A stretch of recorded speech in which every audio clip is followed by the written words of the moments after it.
community-based. This is according to Akerele.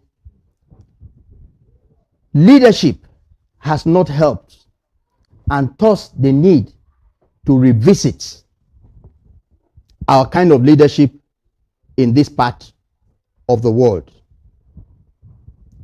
And this leadership, we're talking about people who hold decision-making positions in government and people who seek those positions by means of election, because democracy has come to stay and it is the only means of attaining power in Nigeria.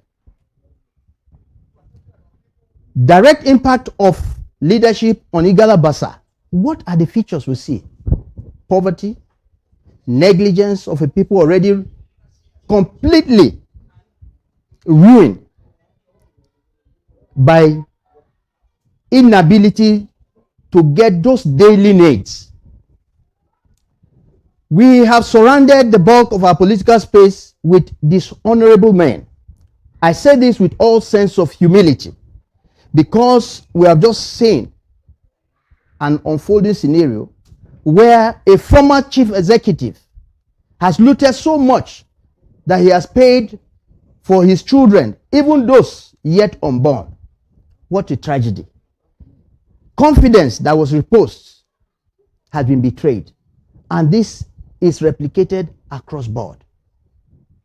And the hapless citizens are asking, where and how do we get succor in the nearest future? We have failed to develop any process of identifying, training, and rewarding leadership, of putting people with potentials. There are no set means of how to determine whether these guys are going to be good leaders or bad leaders. And so we are stuck with revolving people who have disappointed the citizenry. I will quote verbatim from one of the write-up of Dr. Adoji. And there are also eminent scholars as well. Dr. Omede is one of them, and several hosts of others. According to Adoji, he said the Igala Basa nation is not different from that of the individual who wins the lottery or horse race, and after many years of extravagance, the money is gone, and owing to great indulgence, the health of the recipient is also ravaged, leaving behind a bleak vista of regret and despondence, unquote. Now, we need to begin to think, and think deeply. How long are we going to subject our citizens, our brothers and sisters, to this unacceptable way of life?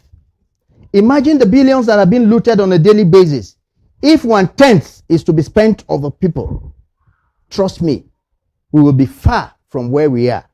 And because of the situation we have found ourselves, what has happened? Individuals with the heart of angel are the ones carrying the burden.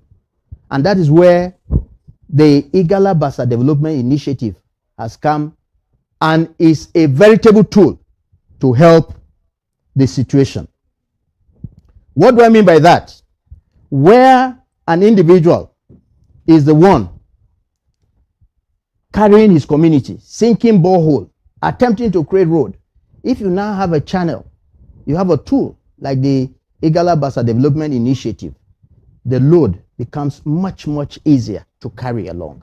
And so, as we do this presentation, we sincerely hope that all on board will strive to give their bit through the instrumentality of the IBDI to lift our people from the dungeon where they found themselves. Now, let's quickly look at what are the ways forward. I've painted a bleak picture of what our people are going through. I've painted a picture of a people that have been ravaged, a people that are in great despair. How do we help the situation? We will look at a few options. And what are those options? We look at inclusiveness. Our people, courtesy of politics, are hugely divided. Brothers are no longer in talking terms. Sisters are dagger drawn.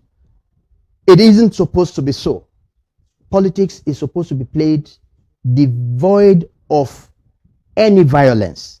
And so inclusiveness. This means ensuring that all segments of the society have a say in how the region is governed. Transparent and accountable leadership that reflects the diversity of the community is essential for building trust and ensuring that development efforts benefit everyone.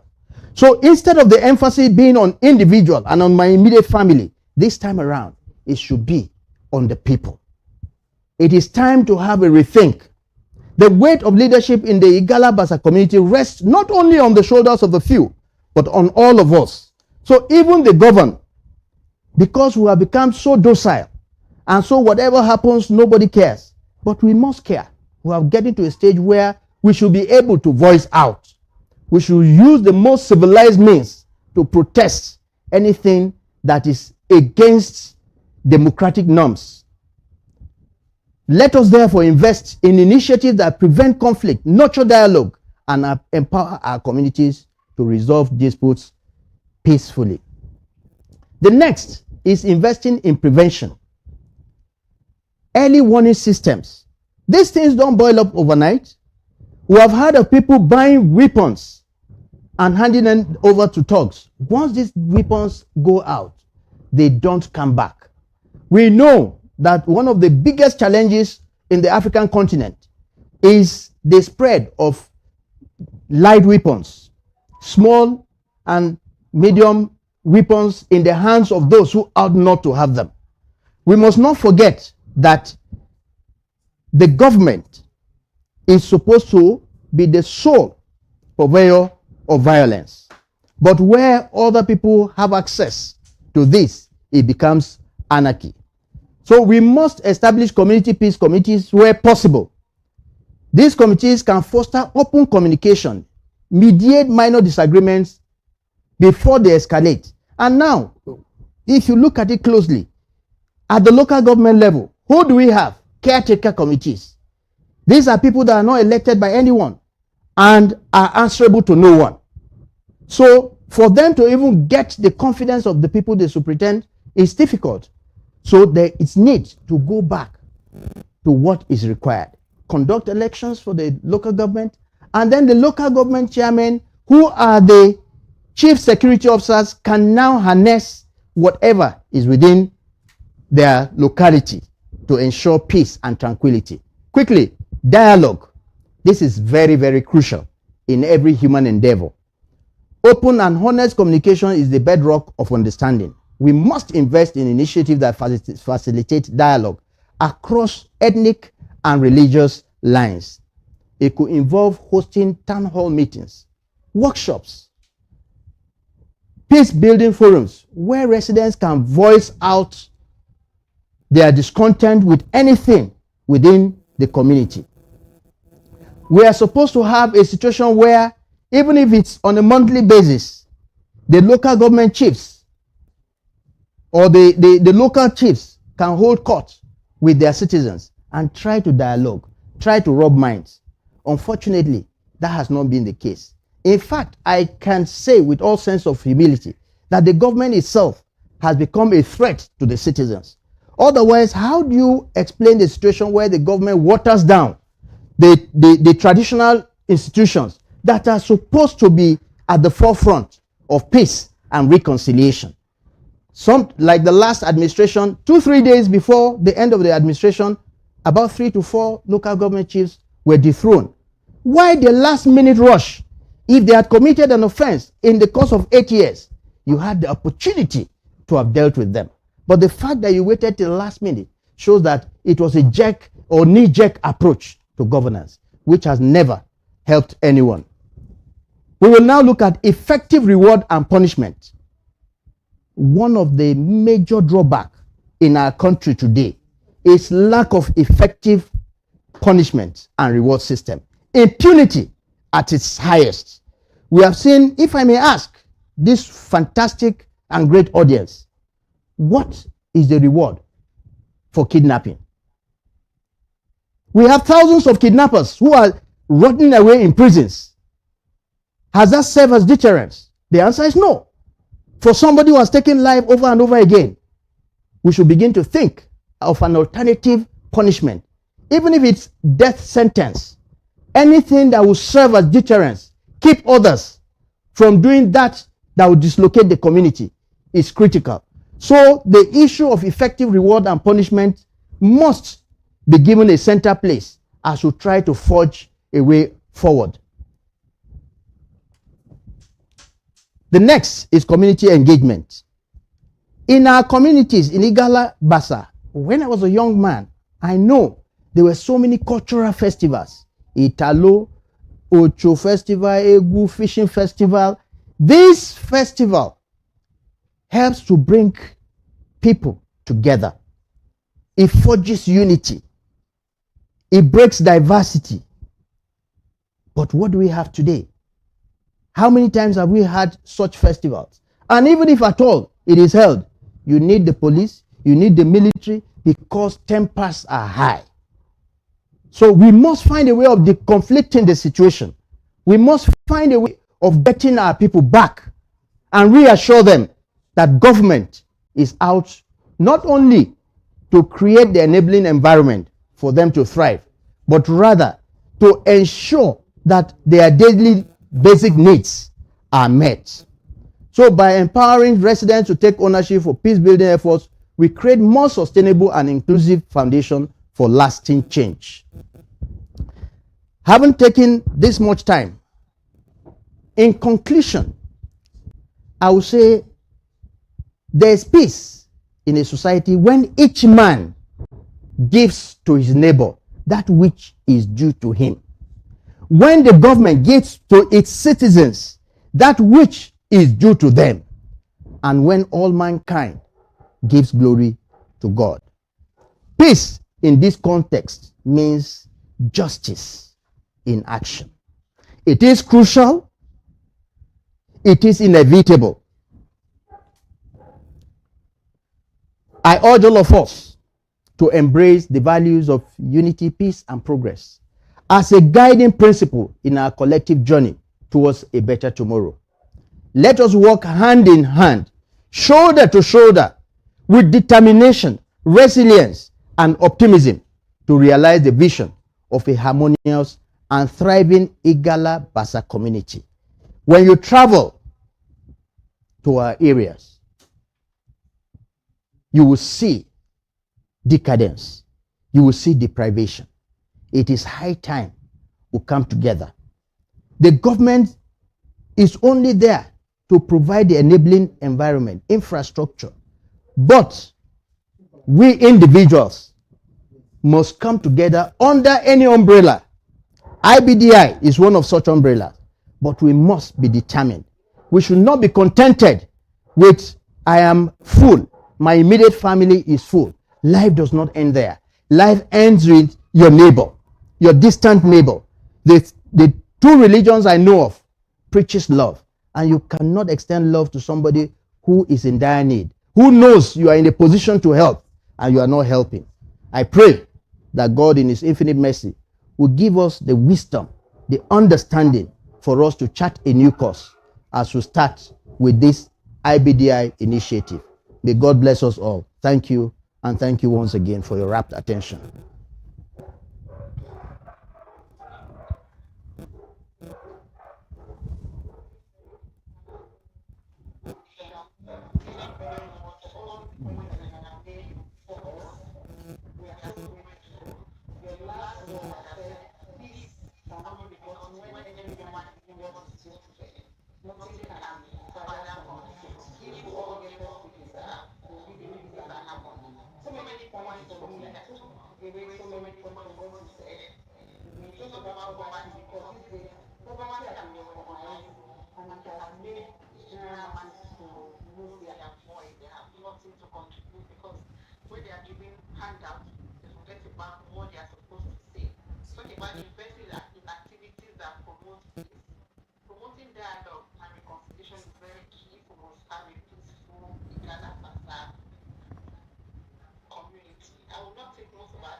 Although mixed up with feudal actually a basic tool that is working against community conflict resolution and making things to work. But I believe through instruments like what we're doing, with a sustained engagement over time, some of these values that negates our ability will reduce. And I believe that added up to all the analysis made by the last speaker, I think we are good to go. Thank you for giving me this opportunity. Thank you once more. Thank you very much, sir. Sustained engagement is key to us arriving to where we want to get to in terms of development, and that is sustainable development. I would like to call on TA Nazar to just have his contribution for 2 minutes, after which I will give the floor to NF4 Diva, one of our steering committee members. So TA Nazar, good evening. Yeah, I want to thank the General for a beautiful presentation. One thing I would like to contribute is the total lack of value system in our society. He talked about corruption, and my take from this is that what we lack in the country is the value system, and this starts from the home training. Corruption today is endemic in the society. And why is this so? Because the greed, everybody wants to succeed, don't want to work hard. And because of that, we deprive our communities, our subgroup, and at the national level of basic things that should belong to everybody. So I think we need to go back and look at ourselves as families. How do we raise our children? How do we, in our own little ways, how do we inculcate in our children the value system? So as Africans, most of the things that we have today are very foreign to us. This lifestyle that we've copied is very foreign to us.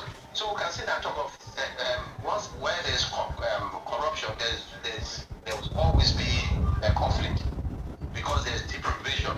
Conflict is a direct result of deprivation, where people are deprived, they become desperate. So we need to go back to our value system, the African value system. Generally talk about festivals. We know that back in the days, people used to come home during holiday for festival. And this is where people connect, where brothers come back together, where conflicts are resolved by village heads or by family heads. We need to go back to those things. Patriotism it's very important. There's a total lack of patriotism today in Nigeria. We seem to love ourselves about us. So we'll talk about leaders. Who are the leaders? Leaders are us, we the people, we are the leaders. So I mean, you can't isolate the citizens from leadership. When there is primaries, political primaries, what happens? Who elect those leaders? It is the people who go there and take 200,000-300,000 naira to put leaders that are totally incompetent to become leaders. And when the leaders get there, what happens?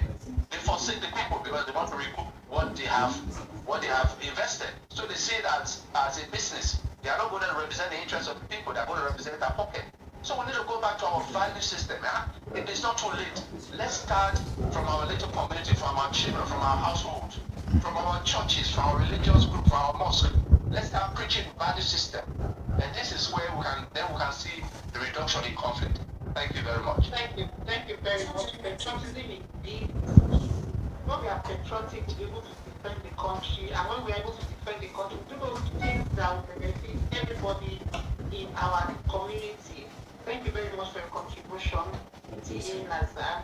I'll now give the floor to one of our steering committee members, Enefola Odiba, if you're online, please.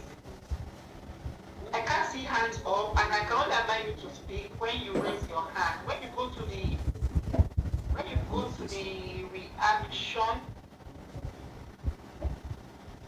Yeah, or you go to reaction, you'll see Reaction, when you raise your hand, we'll give you the floor to speak. Without that, we'll not be able to do anything for you. Alternatively, you can use the chat box to send your questions and your comments and read it out. Is that a caller, please? He's saying you should unmute him.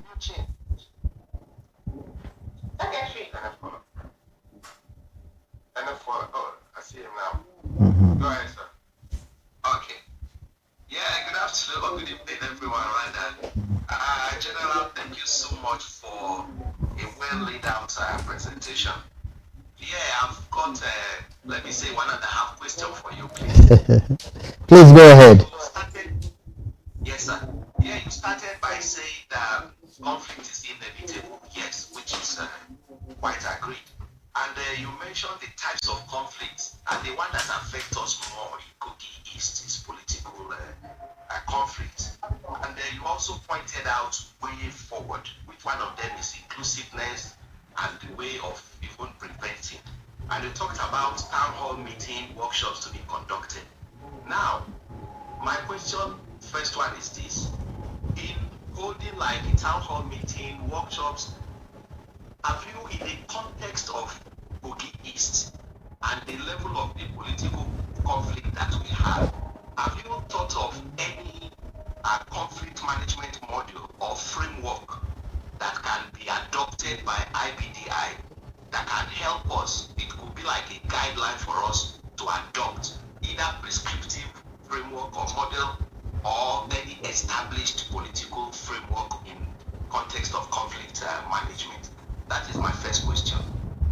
Then the second one is, we talked about few areas where the conflict management, some of them has to come from the political, the top areas, and you talked about the incompetence of some of our leaders. In what way now can IBDI as a group, as an initiative, how can we ensure that maybe in the next politics or in the course of putting the right people in place, how can IBDI, what can we do as a group that you can suggest so that the right people with the right competence in terms of skills, in terms of knowledge, experience, and the mind to help people, such people to be in place to drive, to reduce the level of the conflict we have in Kogi East, sir? Thank you so very much for those fantastic questions. I will start from the rear. You were asking, what can we do to guide our people to ensure that right type of leadership emerges?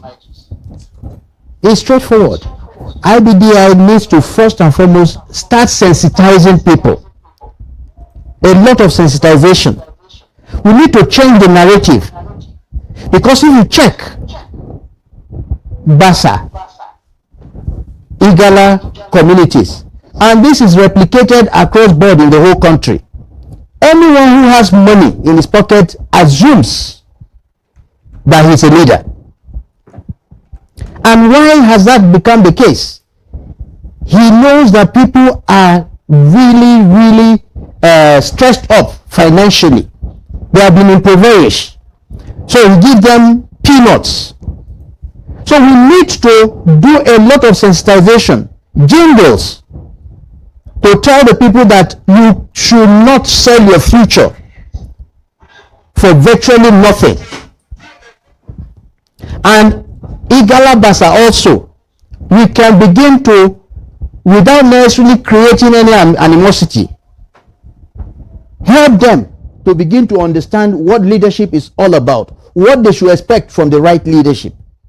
So sensitization is very key. And then the aspect of development. By the time we actually start and they see things happening, they begin to ask, who are those actually helping? They see boreholes being sunk, community halls being built, medical centers being equipped. As you start that, you will be surprised that those who are genuine leaders will come out and plead and say, look, how can we be part of it? And when you are commissioning it, of course, you make the community know those who are the masquerades behind it all. So these are fantastic ways to guide them, because most of them are not doing it because they feel like doing it. They are doing it out of ignorance. So it's our duty to open their eyes. Then on the issue of framework, you see, that's why I raised the issue of this ad hoc arrangement at local government level. The man is there at the behest of the chief executive. Whatever is given, he uses it. pays some percentages, the rest ends in his pocket, and that's it. The chief security officer of an environment, he knows what his duties are. Now, let me quickly add, we have so many security agencies in Igala Basa. How many of the indigents, that's the ordinary people, have a phone number they can reach them when they are in distress? None. But if you have a chief executive at the local government level, he will have an ops room where all the security agencies in his domain will have representative. So when a call comes into that center, it's easy to reach out to their headquarters. So the framework is always there. But if at the top you don't even have somebody who understands, who feels his only allegiance of being in that place is being loyal to the chief executive, then there's a major problem. So I don't know if I've answered your question, sir.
Dr. Mike,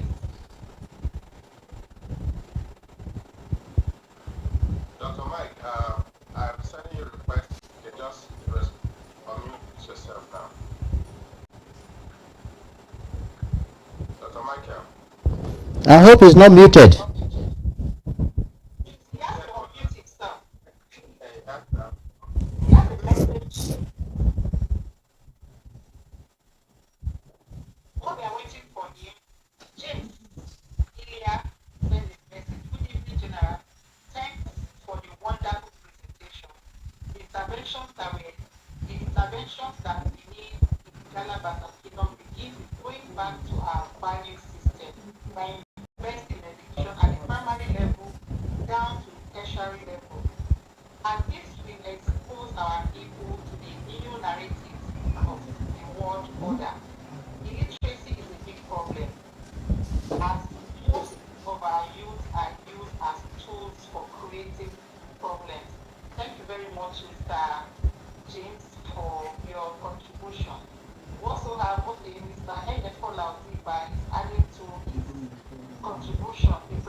and listening to all those wonderful suggestions right here with us. We just want to thank you and thank everybody that has been able to join us today. This is an ongoing webinar. We do this every month. We shall be announcing the theme for next month. But as you're aware, this one is all about conflict resolution. It's how we can resolve some of the divides that exist amongst us, and how can we begin to forge forward towards progressive and to be progressive in our dealings, to be able to uplift our motherland from the situation in which it is now to a better place where our children can come to enjoy. So this is the reason why IBDI is formed, and as you our chairman also explained, and also the chairman steering committee also has given a date highlights of who we are and what we stand for. If you have any question, please do not hesitate to reach out to me directly. My full name is Sylvester Oleje. I am the secretary to the steering committee, and in due time we shall be unveiling our website, which is igalabasa.com. igalabasa.com. Right now it's inactive because a lot of work is going on the back end. If you wish to be added to our WhatsApp group, you can also reach out to me directly. There are a lot of work that is ongoing, both on the steering committee side, and a lot of conversations such as this one is also ongoing and unfolding on the general group. So we welcome you to please join us. I would like to announce also, as we are aware, I'm not sure if everybody knew, Dr. Victor Aleo Adoji is a convener of this wonderful platform that we so have now. Unfortunately, he lost his mom, and we want to please welcome anyone who is able to attend the funeral service, or at least whatever we can give, call, send some little gift that you can to encourage the family. The funeral, I think, is the 6th and 7th. Many of our members, of the IBDI members, will be attending that funeral. And a lot of other things that we're doing on the home front. We probably will have the privilege to also meet with the kings of our homelands, and we'll sure bring good news from, of our visit. But right now, we commiserate with our brother and convener, Dr. Victor Aleo Adoji. With that being said, if there are any other information that I have, I will be, sharing with you all on the platform, and probably to your direct emails. For everyone that registered, I believe I have all your emails now. Please watch out for our newsletters if you're not on the platform. That will be coming out shortly as well. So maybe I'm all follow General Atakuba. We probably want to have the last words to our text. Before we have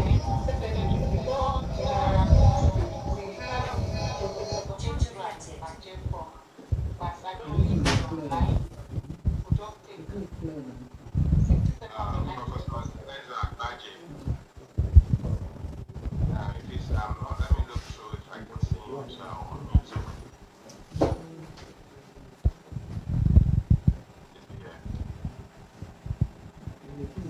Do you see him on? And I don't see him here. Chairman, if you see him on, Please, maybe okay, I see him now. Sorry, I see him. I'm like that. I just asked to unmute. Professor Ezra, I just sent an unmute link request to you. Please unmute and please you can have the floor.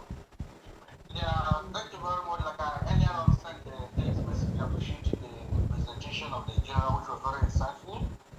Also, it was very educating for some of us that have very little knowledge about home front. So I want to once again thank the general for the presentation. Probably what we should be looking more into, one of my suggestions is preventive measures, how we can prevent conflicts. Because it's going to be a better way, simply like preventing rather than managing this at the end of the day. So thank you very much once again, General, for the presentation, other contributors that have made a lot of contributions, particularly in terms of investment in the home front. We empower our youth so that they cannot be used as tools for these politicians.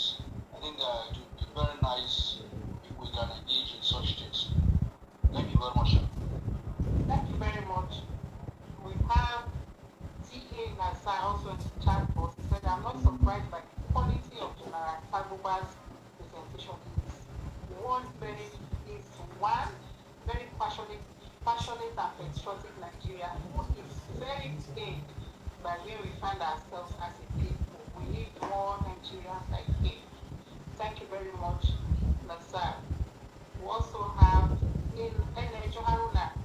I'm writing to express my sincere gratitude for the valuable insights you shared during your discussion on the importance of conflict resolution and pathways to peace and progress.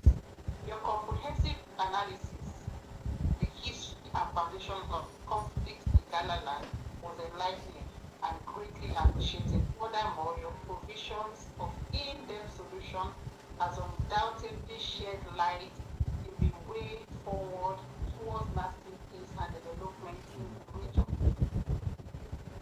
Thank you very much, Major. Jigan Victoria also says, thank you very much, General, for your wonderful presentation. God bless you. Okay. He's asking if you can get the convener, and I cited the convener also online. We'll give the convener 2 minutes. Mr. Michael Hans is from Norman Coaching also is at the convener. We'll see if you can unmute yourself after we hear from the convener, Dr. Victor Adoji. You have the floor, sir. I don't know why you people not allow me to clip. Because they came online. Anyway, I don't know whether to refer to General James Ataguba as a general or a professor. On both. I have had the opportunity of sitting, having a front row seat. And a number of occasions he's been involved with a number of tasks. Tino Nazar has actually summarized it. And all I can say to him is thank you, and I can only be better. But I should equally leverage this opportunity to say thank you to our unyielding and untiring chairman, Fanny Phillips, who, between myself and the secretary, requested him because he will tell you his name is Fanny Phillips for all the off. You know, he never gets tired, he never stops. So Fanny Phillips, I'm sure the land will reward you in the fullness of time. And by the time the essence of all we are doing becomes manifest, you know, I'm sure the land will be better for it. It's not about us. It may not even be about our country. It's about the future of our people. And I fully hope Kogi is to be an exemplar to Nigeria as a whole. We are troubled, we are traumatized as it is, but we will not miss the forest for the trees. Thank you. Thank you very much. I would like to call Dr. Joy Ilojo. I've been the only woman talking since she's online. Let her help so that we'll be able to just add another gender voice to this. When we are trying to unmute her, we have Ilojo Ibe. She said, thanks so much for the elaborate presentation, sir. What are the possible ways of resolving conflict in some part of the Gala Basa, like Basa Kum area, part of the Gala Meda and part of the Kina local government? Network wasn't friendly or hard or easy to contribute, but these are his questions.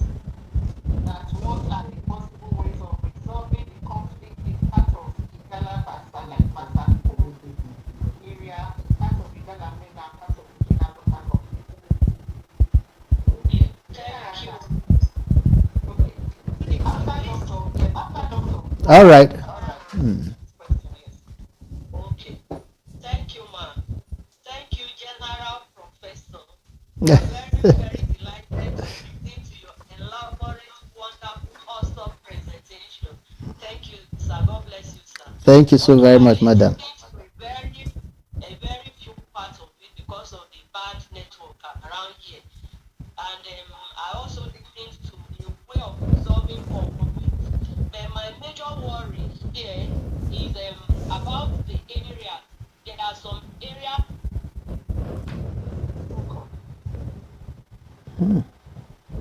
Network. Oh my God. It's the same question that she's going to ask that I read earlier. So if you Hmm. can't get her again, just respond to that, please. I was actually. Doctor, are you still?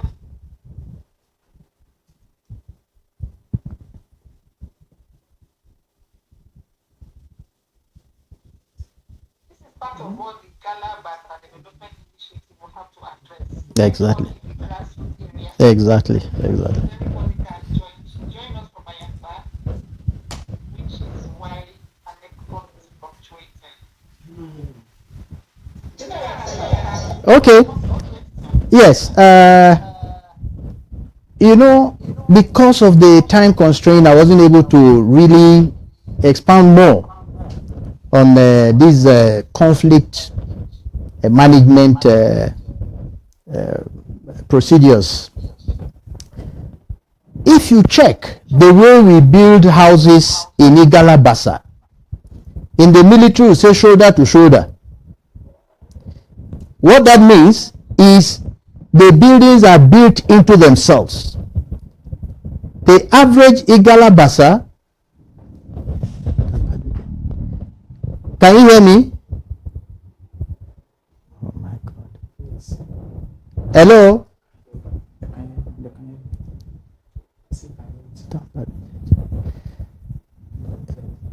Okay.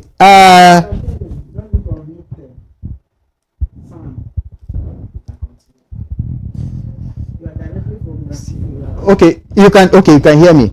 All right, what I was trying to say is that the way the houses are built, it shows you that these are people who are closely related, who are harmonious. And so they call themselves brothers and sisters. Most of the time, if you check, it's politics that has created this division. And that's why I talked about sensitization. I talked about this need for reward and punishment. We have people who have been murdered in broad daylight. They know who have done it, yet nothing has happened. You see, in any society where the reward system and punishment system is flawed, you will continue to have this. So how can we manage some of these things? The conflict you are talking about, if you check, some of them just started. There are few that you said came on board long time ago. And so if a people have lived together for so long, what has suddenly gone wrong? A hungry man is an angry man. And that's why IBDI will be thinking of how best to quickly help empower the Igala Basa group. Hunger in the land, poverty in the land, all these things have contributed to this conflict we are talking about. So if we employ some of these measures I've talked about, apart from sensitization, we have talked of dialogue, so many things. And then unfortunately, most unfortunately, if the government is determined, the government has the best opportunity to resolve most of this conflict. But in most cases, what happens? The government takes sides. And so the conflict becomes intractable. So we need a situation where the government will act as a government. Once politics is over, you drop politics aside and start governance. And that governance means taking everyone on board, meeting everyone's expectation, not still saying, oh, the man didn't vote for me or the area didn't vote for me. No. You throw politics aside once election is over. And that is what I would say is a major gateway to resolving most of this conflict. If you have a government that is non-partisan, I can assure you that the conflicts can easily be resolved. Thank you.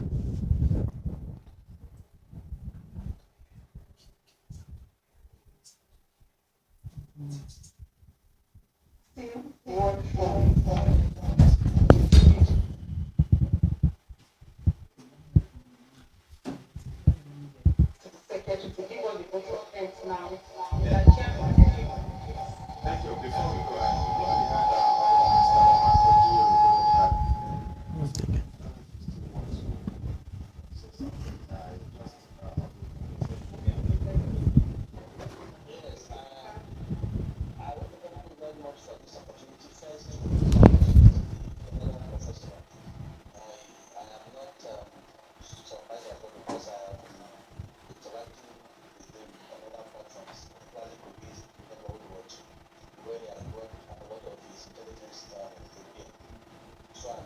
to what you are saying, and I listened very carefully. I was actually invited as a general meeting of everyone to participate in this meeting, and I just thought that just keep it quiet and just do it when it is important to talk about it because there are some people who are ignorant. And we use the opportunity to let you know that recently kidnapping around for Chadam spiked again, and we sent our hunters after them. We were turning up the DSS, and then we were not getting the speed we wanted, so we just sent our men, our volunteers into the bush, and they unrattled the kidnapper. They were actually seen to be 5 of them wearing military camouflage, and then but they were eventually couldn't be handled. But in the process, there was now a kidnapping around Julia Loma Road.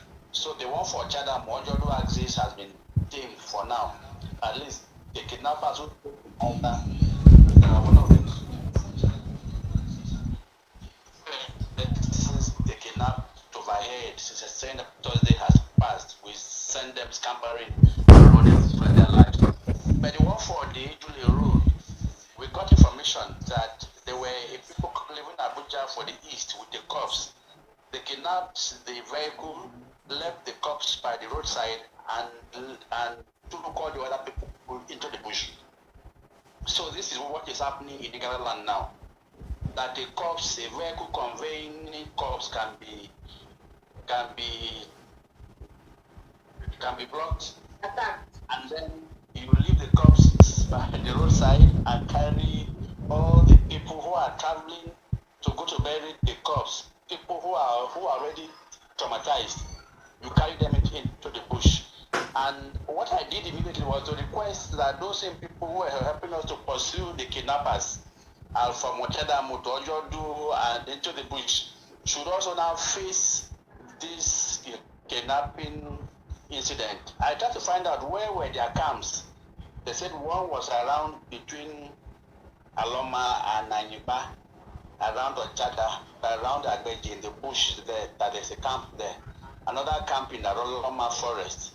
Then another camp at Agidudu forest. So I said they should first of all go into the Agbeji camp and begin to flush from there if they sight anyone. Do you know the information that we got? The hunters who had the courage to pursue the Fulanis said they cannot attempt this one. These are homeboys. Good. And that they are very popular and that they have the support of. We have sent. I have met with the intelligence leadership in the state. We've sent someone, I am telling you this privately, to go to do some assignment because our brother very soon to be buried in the mother, and we're looking for how to keep the environment safe for him so that when visitors come, the environment should be free. So we need to work on it before the event. Thank you very much. Thank you. Continue the engagement after this online platform with the secretary and the chairman. They are ever ready to engage to see how some of these issues needs to be resolved. Thank you very much for that information. It is very, very sad how we have lost our humanity. We need to kidnap people that are going to bury the loved one is the highest level of humanity to man. I never thought a day would come in Nigeria that will witness all these things. But with this kind of engagement we're having now, continuous engagement to be able to secure our community and be sure that everybody is safe. Also have development that we really, really want to see. Thank you very much. Secretary, over to you for your final vote of thanks now, because we have just 5 minutes to round off this webinar. I know. Thank you again. Dr. Mike, I see that you're back. Say add one or two things. 1 minute, please. Thank you. Now, can you hear me now? Yeah, we can hear you. Go ahead, sir. Yeah, for some reason, I think my system was vibrating. It wouldn't allow me to unmute and all that. So, but essentially, what the question I wanted to ask then was, in the last election, I wouldn't say we're lucky, but we had the privilege of being able to have some of our people help in the deployment of military to ensure the security of the electoral process. The question then is, how can this sort of process be sustained to be able to make sure that we do not have the same scenario where the political actors will use terrorism and thuggery to really be able to scare people away and ensure that the people's vote do not matter.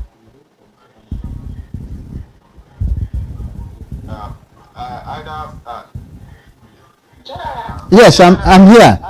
Thank you so very much for that question. In all honesty, I'll tell you, it's an anomaly that soldiers are deployed to secure election.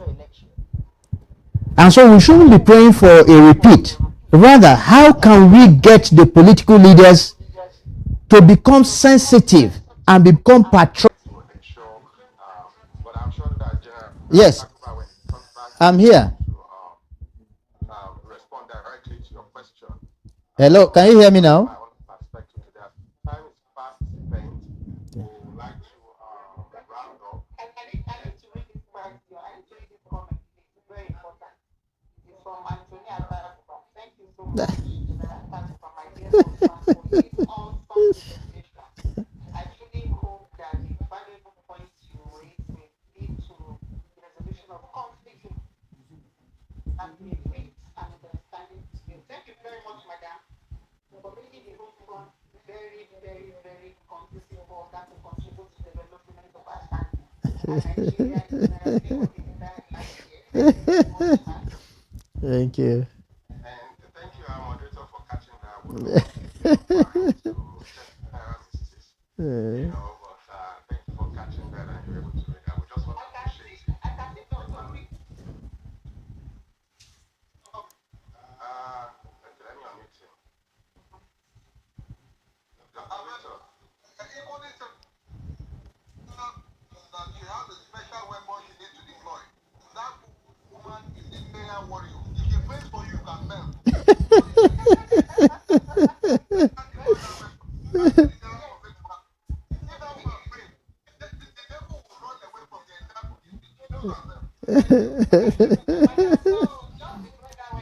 Honestly.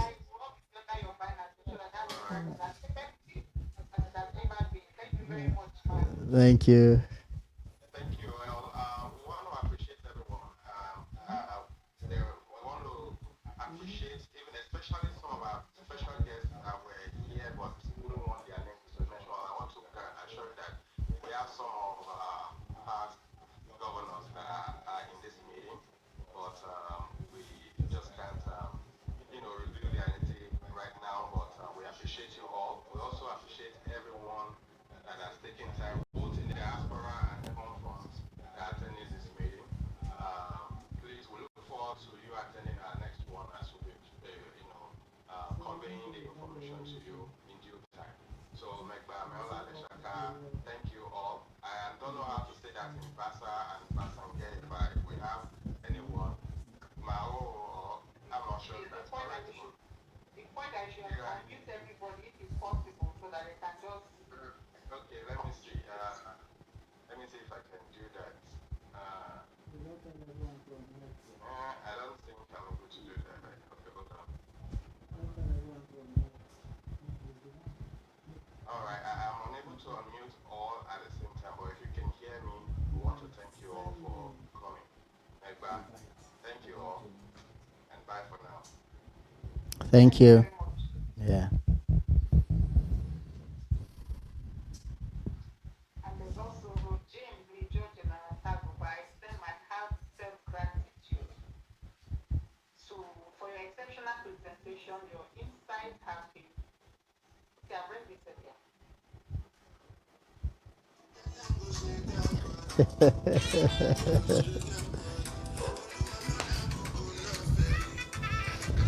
The this is over.